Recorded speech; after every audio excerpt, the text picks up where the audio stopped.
จากและเอาโบสีบนวลข้าพเจ้าโสเป็นนักศึกษาอยู่ที่นิเทศไลกสิกรรมปลาไหลมีคนผู้ใส่สาขาสตวแพทย์ปี3รุ่นที่1มื้อนี้สิมาสาธิตเกี่ยวกับ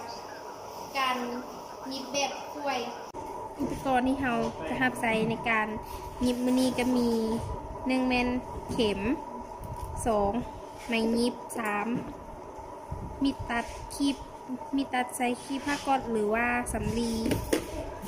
4มีตัดไซไว้เพื่อสำหรับตัดไหมหยิบ5แปรงคลิปเส้นเลือด6เป็นวัสดุในการสาธิตเนาะเพราะว่าเราบ่มีหนังจำลองในการสาธิตก็เลยได้ใช้หมอนในการสาธิตเข้าใบเมนเราจะมาเข้าสู่ในการหยิบเลยเนาะในการยิบนี่เมนเราจะใช้มีตัดคีบผ้าก๊อซหรือว่าสำลี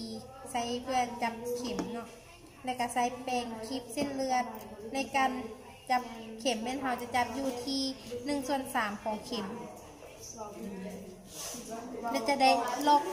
ไว้เพราะว่าเพื่อบ่ให้เข็มหลุดหรือว่าหลุดได้ต่อไปก็มาเข้าสู่ในการหยิบเลยเนาะกัน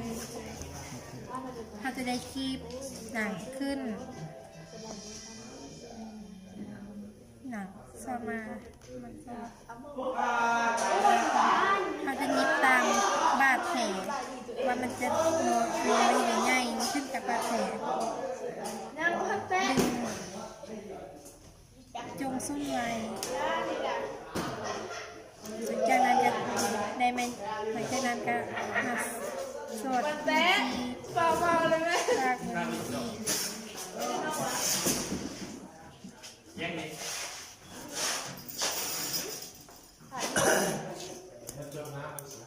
นิดย่างนิดนึงเนาะเพราะว่าเราไม่มีหนังจำลองห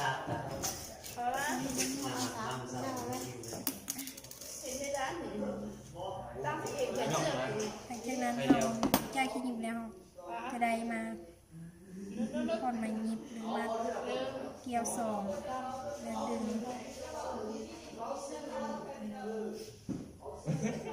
เอาบังคับนะพอจนมั่นใจว่าใจเย็นไหมมันจะบุญดีข้าพเจ้าชื่อนางปุ้ยดุดุ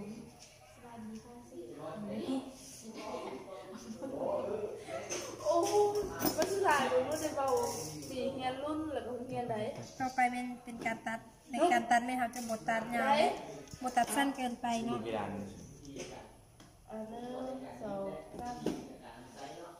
สบายดีข้าพเจ้าชื่อนางปุ้ยดุดุยิบแบบนี้แล้ว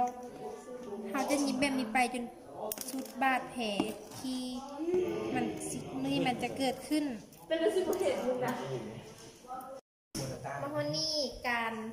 สาธิตวิธีการยิบบาดแผลแบบป่วยของข้าพเจ้าส่งอะไรจบลงในอันนี้นะอย่าลืมเข้ามาเบิ่งมาชมไรเดอร์อย่าลืมกดติดตามขอขอบใจบ๊ายบาย